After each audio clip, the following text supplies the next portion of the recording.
Okay, girl. So, story time about my first time dealing with a man that's from Atlanta. And I've been wanting to tell the story time for so long, but I ain't gonna lie, I was scared for my life. And then when it happened, when I was going to tell the story time, it was still kind of like recent. So, being that a year and a few months have passed, I'm like, I don't cross paths with this nigga no more. So, it's cool. And when I say dealing with a man from Atlanta, I mean like dealing with a man that was born and raised in Atlanta. Like I've dated men like here while I've been living in Atlanta. But the niggas that I've dealt with or whatever or relationship and they was from New York or they're from Chicago or whatever. So anyway, let's get into it. So before I get into the story time, I feel like I kind of got to give y'all like a backstory of how him and I like met, started talking or whatever, right? So we had been following each other on Instagram for like a little while though, but I had never really interacted with him for real. So one night we was at Onyx or whatnot. I was at Onyx with my people. I guess he had Onyx with his people, and he had seen me, and I guess I'm fucked up. So I guess like he said I made eye contact with him and I didn't speak. So he ended up texting me. He was like, "Damn, why you ain't speak or whatever?" So I'm like, "Oh, like I ain't see you." He was like, "Yeah, you look me dead in my face, da da da, like you acting Hollywood." So we joking about that or whatever, and so then just conversing a little bit. And like the next day he had posted some food and I'm like, damn, where you get that from? That looks good. So he had said, I forget the name of the spot, but he was like, yeah, I gotta take you here. And I was like, oh yeah, for sure, like that shit look good. So anyway, so he was like, what are you doing today or whatever? And I was like, well, at the time I was at the doctor's office. I was getting my birth control shot. So I'm like, after I leave here, whatever, and I can, we can like go somewhere and go get some food. So one of the spots that he had said, it was like a brunch spot, and I'm not really like a brunch eating person. Like I'm not the egg, grits, oatmeal, waffle bitch. I don't eat. I have to be in a mood to eat that. So anyway, so I told him that or whatever. So he was like, yeah, I'll figure out like another spot we can go to. So I'm like, all right, cool. So he was like, but in the meantime, you could come to the crib or whatever. Like I can make us some lemon drops and stuff like that. I'm about to go get stuff for it now, and I got hookah. So I'm like, I'm not coming to your crib. How you know I don't rob niggas? And he like, oh, like, I know you ain't on that. Like, you ain't about to rob nobody. Da, da, da, da. And then, like, he go into, like, a whole little lecture about that or whatever. So, anyway, we didn't even link each other that day. And so, maybe, like, 2 weeks later, he ended up hitting me up and was like, send me your number or whatnot. So, now we texting and stuff. And so, he was like, you want to go to Cheetah tonight? So, I was like, yeah. No, he asked me, like, oh, what are you doing tonight? Whatever. So, I'm like, I ain't knowing shit. So, he's like, oh, do you want to go to Cheetah tonight? So, I'm like, yeah, for sure. So, end up going to Cheeto or whatnot. I was meeting him up there. He fucking was not there when I got there. Mind you, the nigga was fucking an hour late. If it wasn't for me not knowing people there and like I was just so caught up in like catching a vibe, like I probably would have left or whatnot. And so I texted him like, hey, like how far are you? Where you at? So he was like, oh, I'm running a little late. I'll be there in like 25 minutes. Bitch, 25 minutes led on to a fucking hour. So he ended up sending me $700 in the meantime because I guess he was late. So, bitch, I didn't have 3 lemon drops. I didn't have my food, bitch. By the time he get there, like, bitch, I'm almost done ready. I'm ready to go. So, but anyway, I knew people there. Like, if you live in Atlanta and you go to Cheetah, like, like, it's not a day that you're going to go in there and you're not going to see somebody that you know. So, I knew a few dancers there, and I also knew, like, other people that was in there. So, like, I'm getting carried away with just yapping my mouth away. So, finally, he ended up coming, whatever. Everything is going good, da-da-da. We end up going to, like, this other little lounge, whatever, smoke some hookah or whatnot. And so, fast forward, after we left the hookah lounge or whatever, I ain't gonna lie, I got a little fucked up, right? And it was a blur. Like, I don't even, remember leaving the hookah lounge. I just remember him waking me up, and I was on his couch, and he showing me a picture of my ID and my social. So, I'm like, what is that? Like, why you have a picture of my shit? And so he was like, man, somebody came in on us. So I'm just like, what the fuck do you mean somebody came in on us? Like, did you not lock your door? Like, is anything missing? Or anything like that. So now I get up because I'm looking for my purse. Bitch, I look for my purse. My purse is dumped outside of his apartment door. The bitch didn't take my bag, but she did take my fucking heels. And she took his weed, she took his pew-pew, and she took his car keys.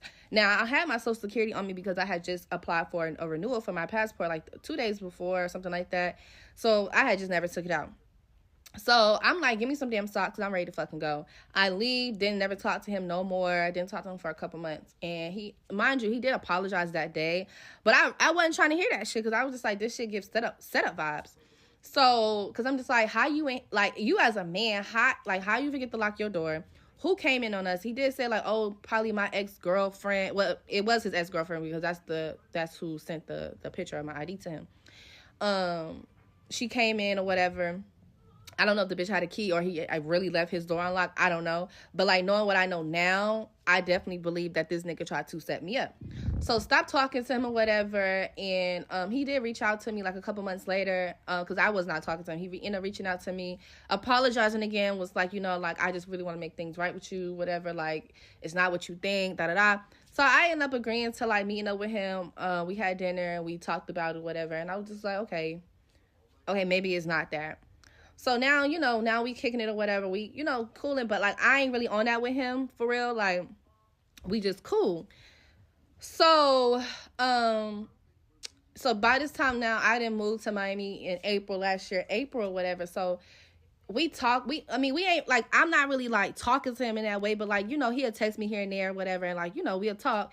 And so I ended up coming to Atlanta one weekend or whatnot. And he was like, you know, link up or whatever. I just got a crib, buy your old crib or whatever. Like, come to my new crib. So I was like, okay, cool. I'm going to check it out. Because he was talking about he wanted me to decorate his home or whatever. Because y'all know that I do interior design or whatever. So I was like, okay, cool. I'm going to check it out. So he ended up picking me up and I ended up going to his crib or whatever. So I want to make this very, very, very clear. This was not a person that I was dating and nothing like that. It didn't even go to that. It didn't even get there yet because our first initial date, the bullshit at the crib had happened where our shit got taken or whatever. Somebody came in on us.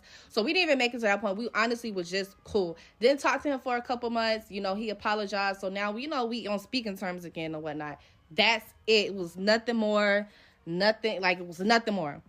So anyway, he picked me up from my crib or whatever. I go to his crib and, you know, he, you know, walks me in. We go downstairs. I'm looking around or whatever. I'm like, okay, everything is nice. Now we're heading upstairs. So as we're heading upstairs, a girl is coming downstairs. So I'm like, hey, how you doing? Whatever. She was like, what's up? So I'm just like, that's not cute or whatever. But I'm not thinking too much into it. And like initially, when I seen her, my first brain is like, it's not thinking like, oh, this is like a girlfriend. Like, you know what I'm saying? Like, I'm thinking like this is a family member or something like that, right? So, you know, he's showing me around upstairs and whatnot, and we chilling. We sit in his room or whatever, and so we talking and whatnot. So he ended up getting up and going downstairs. Okay, so before he had went downstairs, he had wanted me to download the Roku app because he couldn't find his remote control. So he wanted me to download the Roku app. And so I downloaded the Roku app or whatever, but it didn't work because I needed to be connected to the same Wi-Fi. Now, background. When our first date happened and all that shit happened or whatever, I ended up finding out who his ex-girlfriend was. I ended up finding her Twitter for some odd reason. I ended up finding out the girl fucking Twitter. And so, so when we was passing, I didn't initially know that was her. Because she didn't look the same as in her pictures or whatever.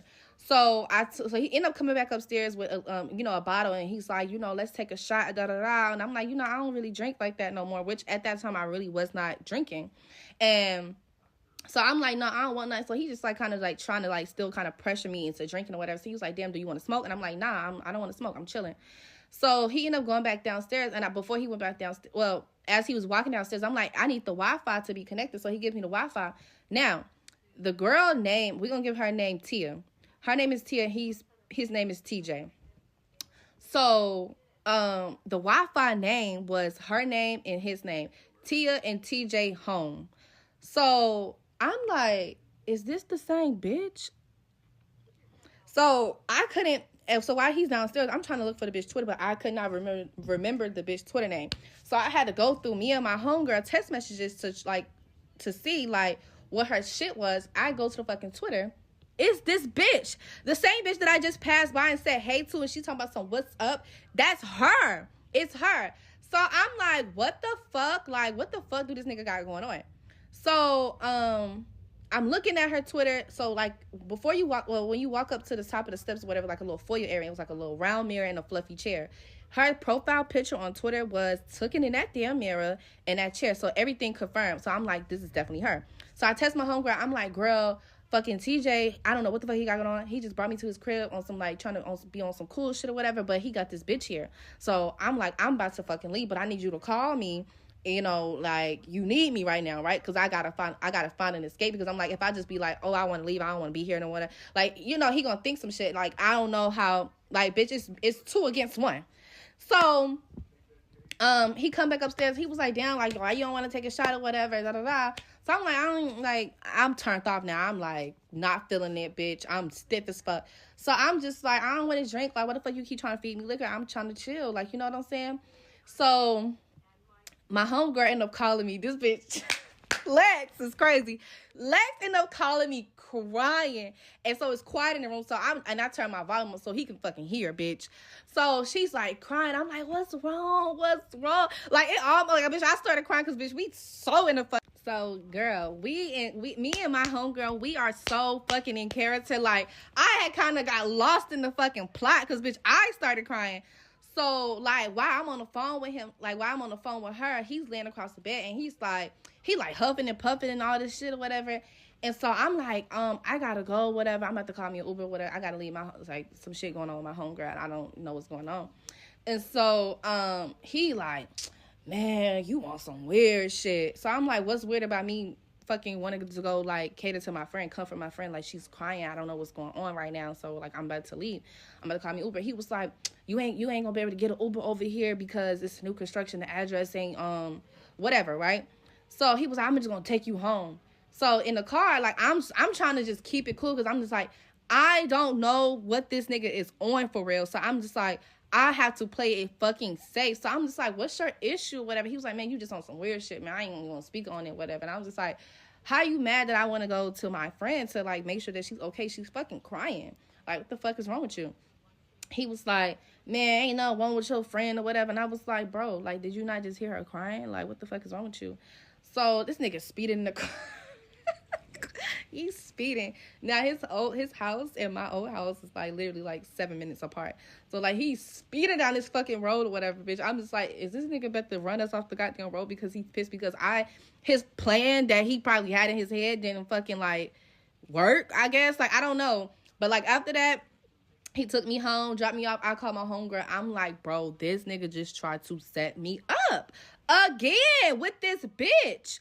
Like, bro, what the fuck? And so her and I just talking about it. And then after that, I've never, ever spoke to that nigga again. Like, I don't know what this nigga was on. I don't know what he was trying to do. I think he was trying to, like, get me, like, fucked up. Trying to, like, maybe spike that liquor to get me, like, out of my mind.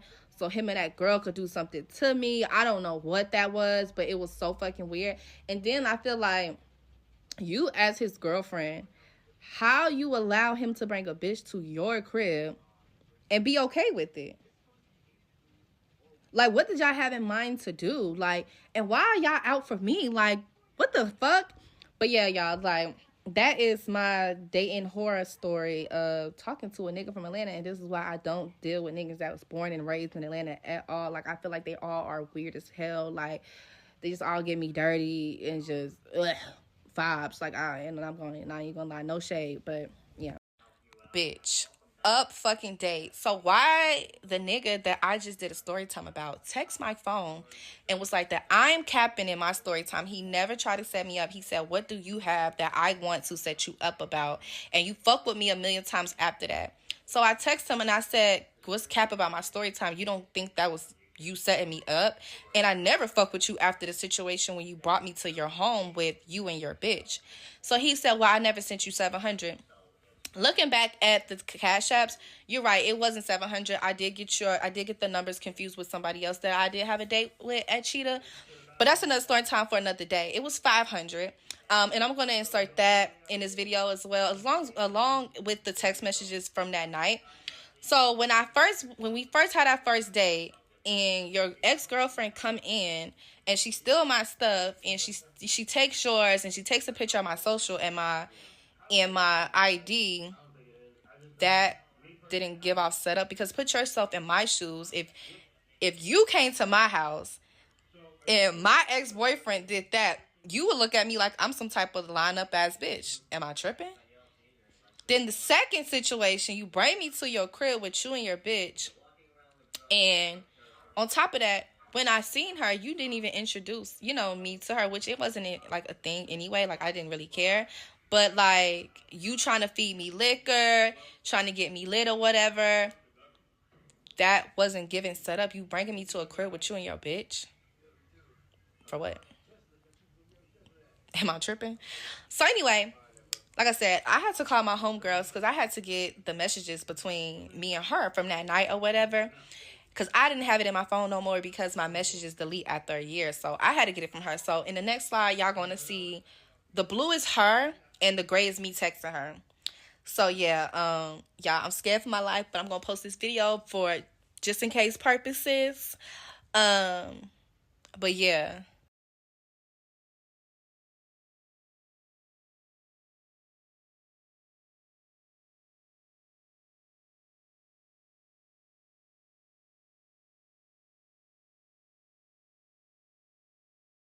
So as I just read the interaction between me and my best friend Lex or whatever, I'm trying to tell her who I'm with, but she's like, that's not ringing a bell because I hadn't really been like speaking to him or whatever. It just hadn't been anything. So I'm like, TJ, ATL nigga, the dirty nigga. It's the reason behind those names, but I ain't telling no more story time. I told you I'm scared for my life, y'all.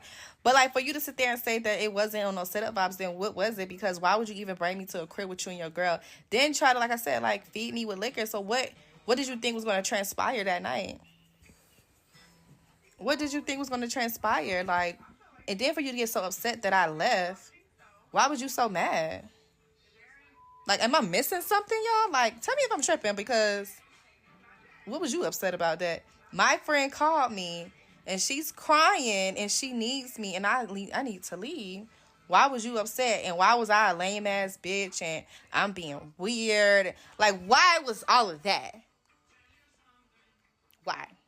So anyway, yeah, I'm done with this story time. I told you I'm scared for my life. So this is it on this story time. I might talk about it one day on live. I don't know. But yeah, bye y'all. Good night.